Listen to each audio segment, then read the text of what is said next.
Lord Nimon, it is I, Solid. Why do you make him sound Mexican? Mexican? Yes. That wasn't Mexican. That was. It wasn't Graham Crowden. That was Graham Crowden. Graham Crowden in Mexican. Doctor Who and the Horns o' Nimon, Part 1.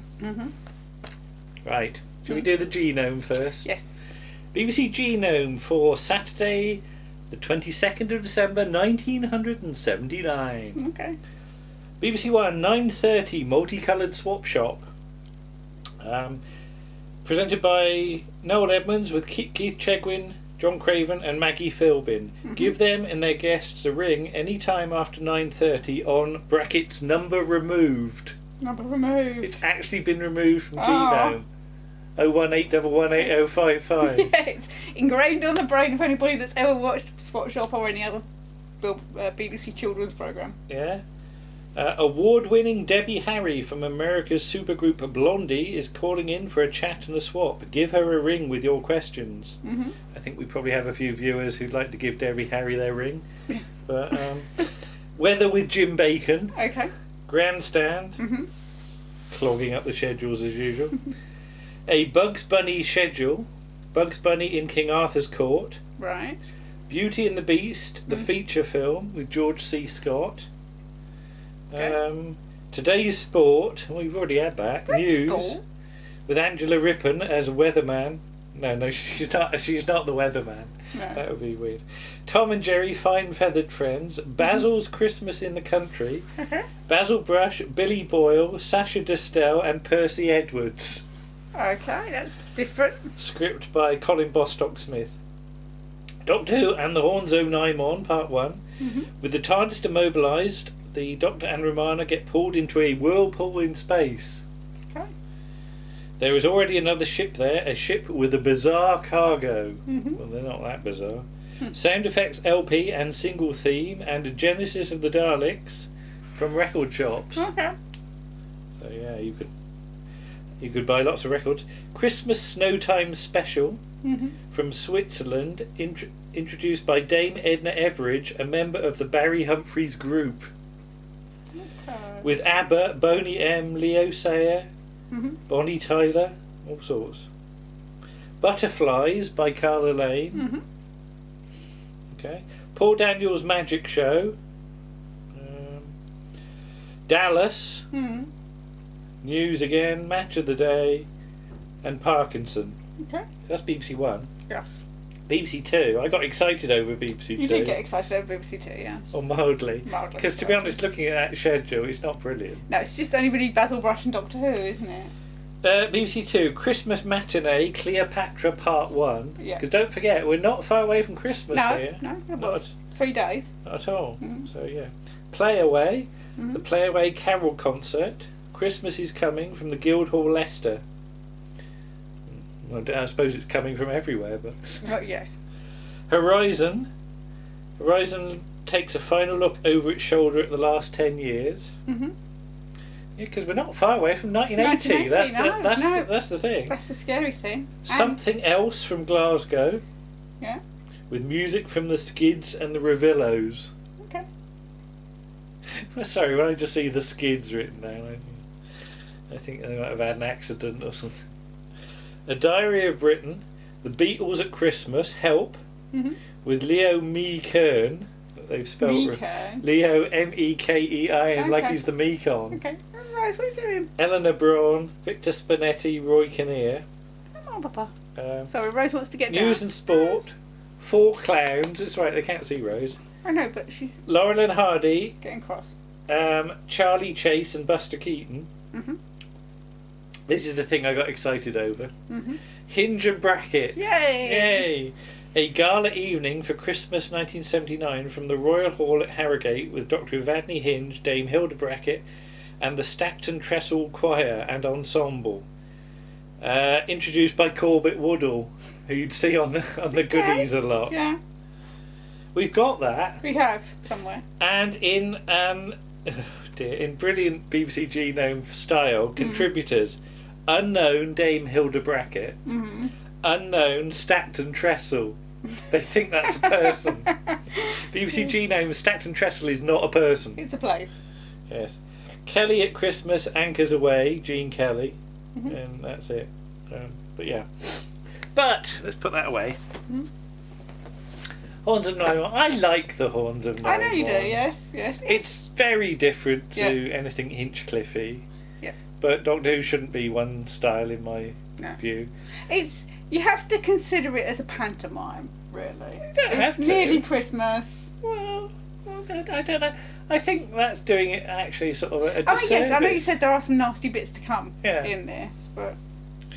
But anyway, at school, as I said, I would have been 11 by now. And I have to admit, at school, I kept my Doctor Who-ness more of a secret now. Okay. Because under Hinchcliffe, I'd talk about Doctor Who to anyone. By now, I was a bit more aware that not everybody that I knew watched Doctor Who.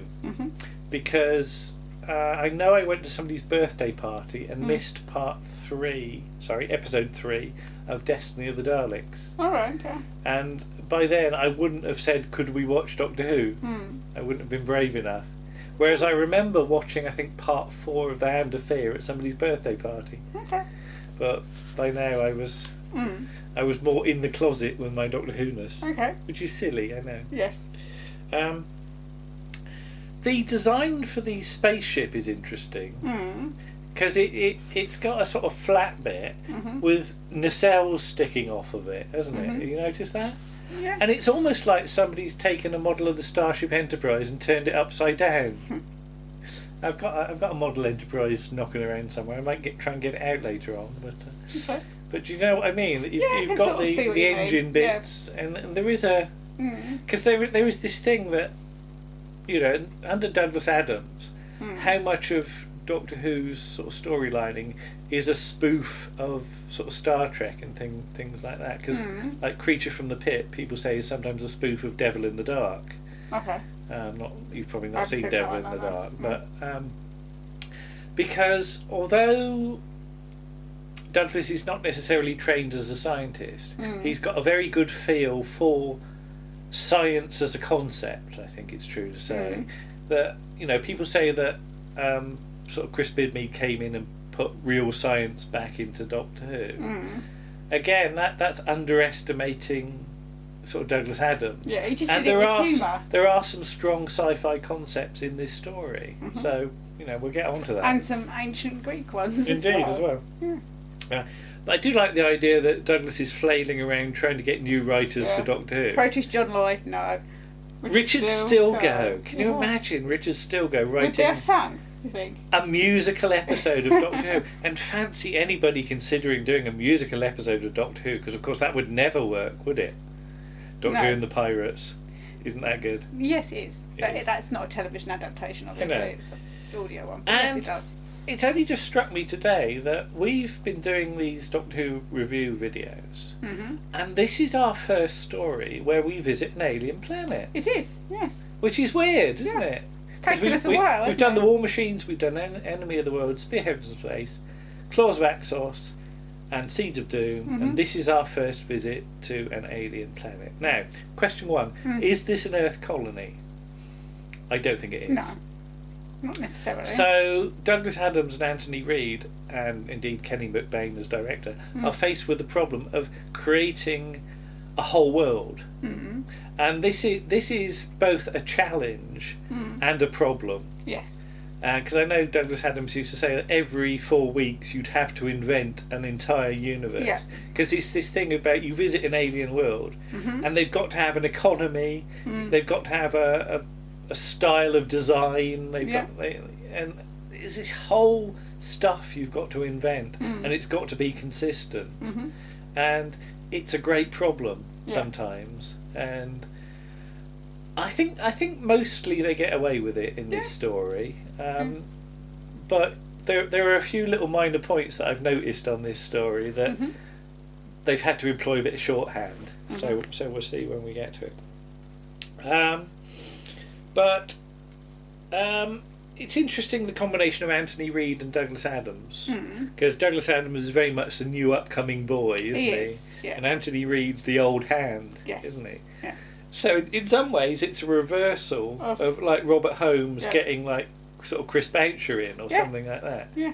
And I quite like the idea that you've got one very experienced person and one who's much newer. But let's not forget how blooming busy Douglas Adams is in 1979, 1980. He's not just working on Doctor Who. There's a hell of a lot of other balls he's juggling, sort of to do with Hitchhiker, the radio series, the novelisation, the upcoming TV series. Now, I don't exactly know sort of Douglas Adams' diary for this week, no, but as it were. Kevin Davies would probably be able to tell us a bit more, but you know, Doctor Who is just one of the things he's got in his head at this point. So, and I think he admitted that, you know, he was under a lot of pressure at this point. And what with Sharda going tits up as well, it doesn't really help you your state of mind. I like the fact that although we're on an alien planet, the spaceship uses that old space wall design of the interlocking triangles that you see everywhere in space in the BBC at this point. Because it's a good flat. And I just put Janet Ellis! Yes. And some extras. And Simon. And Simon Gibbs Kent. No. Is it Janet Ellis gets the fanzine devoted to? Yes. It was somebody did a who Janet I think Ellis fanzine. used to live in Bournemouth. Possibly, vaguely. Yeah. That was very keen on Janet Ellis. I never saw the Janet Ellis fanzine, but I think she was quite touched that somebody was just remembered her. What do you think of the pilot and the co-pilot? I mean, the pilot doesn't get much to do. No, he gets killed off fairly quickly, doesn't he? The problem is with watching it now. But Malcolm Terrace. You're thinking of his pants, are you? Well, in part partly, 2, and also the character he played in Coronation Street, which is a bit of a sort of comedy role, I think. I don't really know him in Corrie. I can't remember, but I think he's a bit of a sort of comedy sort of. And he has problems keeping his hat on straight. He does. It sort of goes wonky. His hat goes a bit wonky. Yeah. But I don't mind all that. No, it's natural, isn't it? Stuff happens like that. People criticise this period for having sort of wonky moments, and to me, real life is full of wonky moments, isn't it?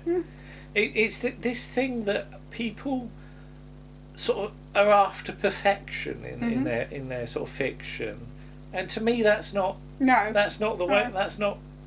The world is not perfect. No. The world is so a bit flawed. of naturalism sort of creeping in, even if it's a production mistake and is not necessarily intended. I don't mind all that. Yes. And you know, we could have a long debate about what realism is in fiction. And to be honest, a lot of what people say they mean by realism isn't necessarily what I'd agree. No, I mean it's as to realism. It's the same way that sometimes if somebody stumbles over a line. Yeah. That's natural because people don't always say things clearly what they mean. I mean, that's the funny thing. We do these videos and we do them in one take, and to be honest, they're more real. Yes. Than necessarily our podcast, where I've edited out all the mistakes. So, and the giggles. And some nice shaky Star Trek acting, you know, sort of all that. Though I did notice in the TARDIS, every time it shifts, that the TARDIS manual stays on the console. Oh, does it? I was going to say, and the hat stand doesn't fall over all the time. That should sort of slide off. Yeah. Inside a black hole, no stars. Not sure about the black hole stuff. Well, neither was Douglas Adams. But neither is Douglas Adams. But it does cross my mind that it means it's cheaper to do the model shots because you don't have to have a layer of stars in the background. I've been playing my space game, Frontier Elite Dangerous, rather, and there are black holes in the game. Yes. And one of these days I'm going to try approaching a black hole and see what happens. Okay. Make sure you save it before. It might end badly. I think you probably will. Talon's a Weng Chiang coat is just on the hat stand in the background. All right, Did you didn't notice that? No. The TARDIS is knackered with bits everywhere, but we're just back to Claws of Axos again, aren't we? Yeah.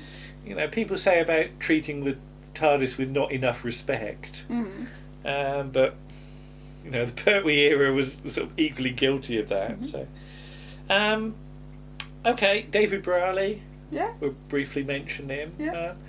I don't really remember having a problem with K9 changing his voice. I don't really mind. It's. I mean, out of the two, I probably prefer John Leeson's version more.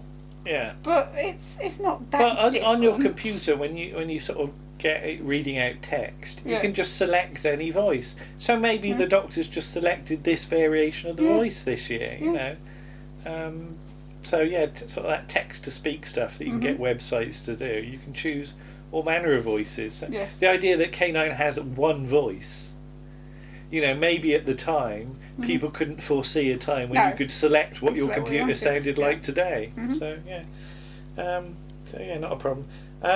Romana's in red. Yes. And I can imagine people quite enjoying her costume. Yeah, it's a nice costume. It's I think it was Lala Ward's idea that it's like a sort of version of a hunting costume, and also it's red because the Nimon are bulls. Which begs the question: how does she know? Well, she doesn't. She doesn't. But yes, it's just it's such an extreme coincidence that this. And yes, it's the whole point about design, costume, and everything being integrated with what the story is. It was just her idea. But Romana would not know unless she's a bit psychic. It's just that Lala Ward says, well, we've got bulls in this one, shall I have a red cow? Yeah. Red cow, But it's like a bit like what Tom Baker used to say. He only used to ever read his pages. Yeah. Because he didn't know what other people were doing in the script, because he wouldn't know. No.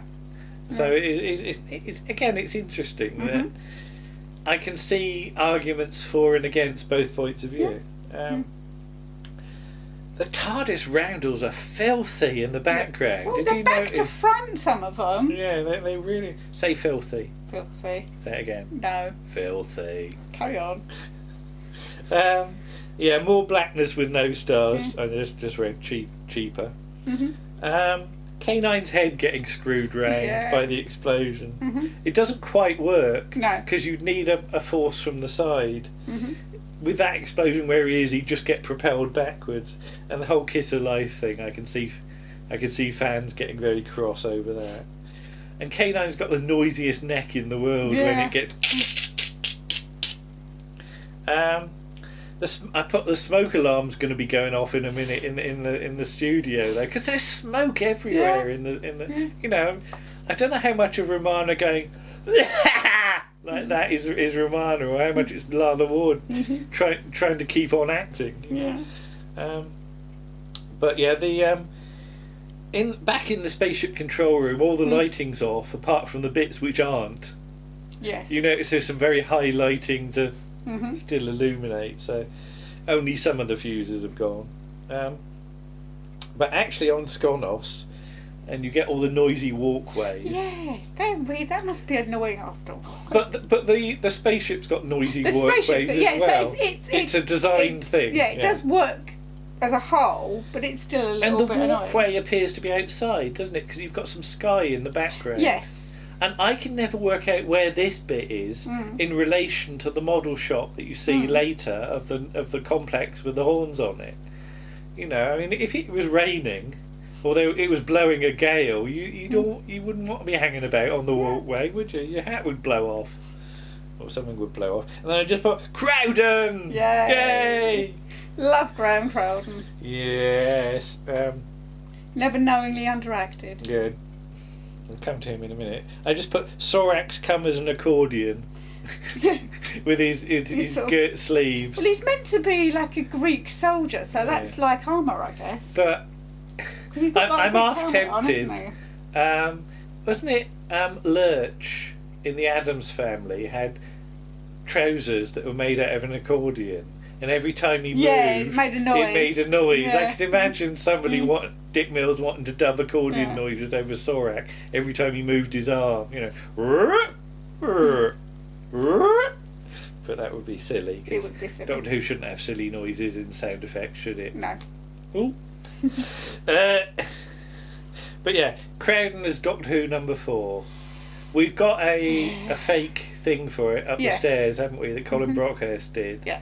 With Graham Crowden and Liz Sladen. Yes.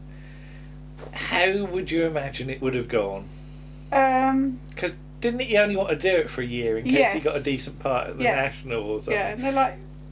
No, you've got to do it for at least 3 years. Yeah. I don't know. I would imagine it might be a little bit Can you imagine Graham Crowden and Philip Hinchcliffe? Would there have been a bit of a clash of approach? There might have been a bit of a clash of approaches. I don't know. At least at this point, because obviously by this point, Tom Baker is doing what he wants to, really. Yeah. Which is why we wanted to look at this era of Doctor Who as well as Hinchcliffe's era, because he's more freewheeling a little bit at the moment. But Graham Crowden would have started off like that. But yes, Graham Crowden would have started off so like Lord that. knows what he would be like by this point. He wouldn't be in the part now, somebody else would be in the part. And I just put he's got wonderful bonkers eyes as well. He has, yes. Boggly eyes. I don't think I've ever seen him in anything where he plays a normal person. Yeah. I like the thing about extruding the defence shield. Yeah. And it makes perfect sense. It's not a bad effect, you No. know, where they're walking down the thing, you know, it's okay. And it's that thing about, you know, the TARDIS has got abilities that only need to be used when the story demands it. And to be honest, even by sort of the Stolen Earth, you know, we're still doing things like that, aren't we? Like dragging the Earth home. So, yeah. More blackness outside the TARDIS door. So there's no little porch. No. I mean, we know we said the porch had fallen off somewhere between the claws of Axos and Colony in Space.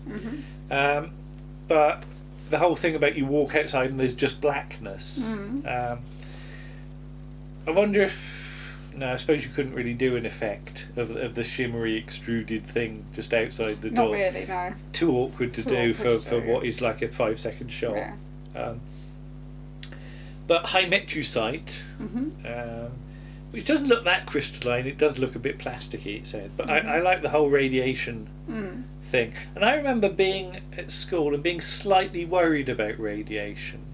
Because at school they would show you an alpha source in sort of physics lessons, and they'd show you a little cloud chamber, and you'd see the alpha source making little streaks of cloud lines in the cloud chamber. And I know sort of alpha sources are meant to be stopped by a bit of paper, but I always remember sort of leaning back a bit just to be slightly safer. So I was like sort of, you know, 10 foot 2 inches away from the alpha source instead of 10 foot 1 inch, just to make myself a bit safer. And it is one of those sort of things at school that you, again, I don't know whether they still do it anymore, because I remember being at school when our teacher heating up sulphur outside of a fume cupboard, so you just got sulphur in the classroom, sort of hot sulphur, and you were choking and coughing your guts up. And you were allowed to do that in like the late 70s, early 80s. Yeah, that wouldn't be allowed now. That wouldn't be allowed now. No. Yeah. But that's fact. 1.5 pounds of jelly babies is for the production. And I just wondered about Doctor Who's jelly babies in his pocket. How does he keep track of them? You know, because these days you can't sell jelly babies outside their sell-by date. But I can imagine the Doctor's ones being a bit fusty. Possibly, yeah. What happens to jelly babies? Do they just go a bit hard, don't they? If you leave... What? Come on. If you leave jelly babies too long, they go... The sugar starts to crystallise. Yeah. So they go hard and white. But there is a great experiment you can look up online, the screaming jelly baby experiment. And I won't say any more, just to encourage you to look it up. Okay. Because that's very nice. There's a nice little bit of chemistry. But yeah, building an artificial black hole, Romana says, can it be done? And I did think, well, she ought to know. Well, yeah, the Time Lords did it. Yeah. Omega did it. And it's this thing about Romana's really clever, except for when she needs not to be. Yeah. I noticed that the co-pilot's gun has got one of those glow sticks on it. Yes. The green lighty up thing. And it must have been about this point that sort of thing was quite in. It's very sort of 1979 thing. Because when we went to Stour Pane for the steam rally, I remember that they were handing out glow stick things to go around your neck, little collars that glowed green in the dark, so that if you were crossing the road, cars could see you. Wasn't much use where I lived because like cars didn't sort of come out at night really, and I didn't go out in the road in the night. So, but I can imagine. Yeah, but it's one of if you look in sort of anything around 1979, you see a lot of glow sticks knocking around. I noticed that the lock on the door is red and green. Yes. Green for open and red for Close, for shut. lock. Yeah. And I said, well, this is an alien technology. It could be blue or orange if you wanted, but again, it's just for the viewers at home, isn't it? But yeah, Soldeed, I said, is a useless scientist because I think you said to me, what is Soldeed? Yeah, well, I didn't know whether he's like the king or. No, I think the novelisation implies he was a ruddy, useless scientist who, when the Civil War happened, was one of the ones that happened to survive, and thus being a ruddy, useless scientist, everybody above him was dead, which means he got promoted to chief scientist, even though he was awful. It's like some sort of very poor lab technician who just didn't know a thing, just ending up as like the astronomer royal or something like that, because everybody else but being promoted to your level of stupidity basically, because he's fiddling about going, why doesn't it go, to himself. Peter principle. Yeah, and I like his weird tapestry doily thing up on the wall. I don't know what it is. A big white threaded thing, big circular thing, like a big spider's web. Disappeared. And more Crowden acting. Hadn't realised quite how close to recording transmission we were again. October with transmission in December. I like the whole thing about the doctor saying, give me the gun and I can guard myself. That is such a hitchhiker's situation. You can imagine really Arthur Dent saying, actually you can imagine Ford Prefect saying it to a Vogon. And, if you give me the gun, I'll shoot myself. And the Vogon sort of going along with it. Nice little bit of stuff for Romana having her own sonic screwdriver. And people have argued that of all the 70s Doctor Who stories, this is the one where the companion plays the Doctor the most. So Romana is doing a lot of doctor-y stuff in this, because certainly later on the Doctor gets sidelined from the plot a bit, because the Doctor's sort of ends up back in the TARDIS and having all the asteroids, whereas Romana stays on the spaceship and gets to meet Soldeed first. So I like the fact that she gets a bit to do, sort of plot wise. K9's red, white and blue ticker tape. Red, white and blue was still quite in, because we've not long had the Silver Jubilee, have we? It's only a couple of years before. So everything was red, white and blue. You look on the good old days. And everything was, there was lots of red, white and blue flags. The idea of this gone-on empire being over 100 star systems does beg the question about how did they communicate, because 100 star systems would be, this thing about our nearest star system is 4 light years away, so it takes 8 light years to get a response, because if they haven't got faster than light technology, I don't know. I genuinely don't know. It doesn't feel like they have, but I don't know. Is Aneth like in the same star system or not? I don't know that it is. It's a bit fudged over, to be honest. But yeah, Lord Nimon, it is I. We've done that, haven't we? We have done that. I'm sorry if it sounds Mexican. It does sound Mexican. It's the way you go up at the end. Now, I did write a question to myself: would high gravity affect your pitch of your speech? Possibly. It would have. If it did, I think it would have to be a lot higher than you'd be able to walk around in, frankly. Okay, Carl Sagan's Cosmos has a little piece about sort of variable gravity. There's a little sort of not an animation, it's just a series of pictures about Alice in Wonderland's Tea Party with the Mad Hatter. Oh yeah. Under various gravity situations, like under 0 G, all the tea would float about. Mm. And then under high gravity, everybody will be pressed to the floor. Mm. And it's his whole thing. I think he's got a brass sort of dial which dials up gravity, and only the Cheshire Cat sort of can survive it after a while. Okay. But it's this whole thing about you dial it up to what the gravity in a black hole would be. Mm-hmm. But yeah, the asteroids that are sort of attached to the spaceship, they did remind me of golden nuggets. Do you know golden nuggets? Yes. It was the cereal that Klondike Pete had. Yes. Yeah. And I remember having like golden nuggets around about 1979. I like Romana's despicable worm. Mm. And I thought, are worms particularly despicable? No.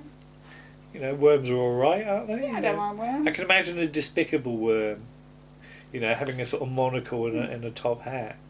Or is that in one of the Mr. Men books? I think it is. I think it is, yeah. Yeah. Or am I thinking of the worm that turned from the two Ronnies? Yeah.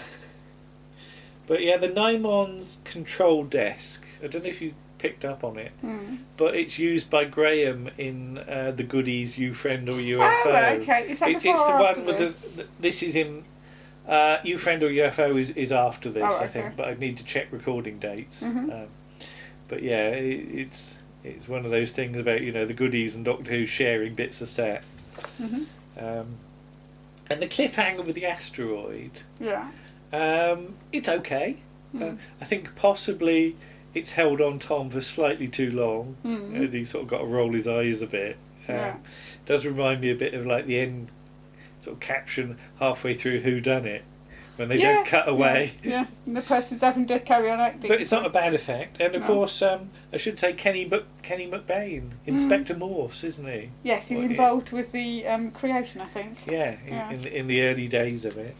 But yeah, all fun, I think, really, the Horns of Nimon. And it's a nice contrast, that thing. Yes. And it's a good demonstration. I think choosing these Seed of Doom and this one are a very good sort of example of the way Tom Baker's era does evolve and does change. Yeah. And yes, people might prefer one over the other, but I can take them both I like them on both. their own merits.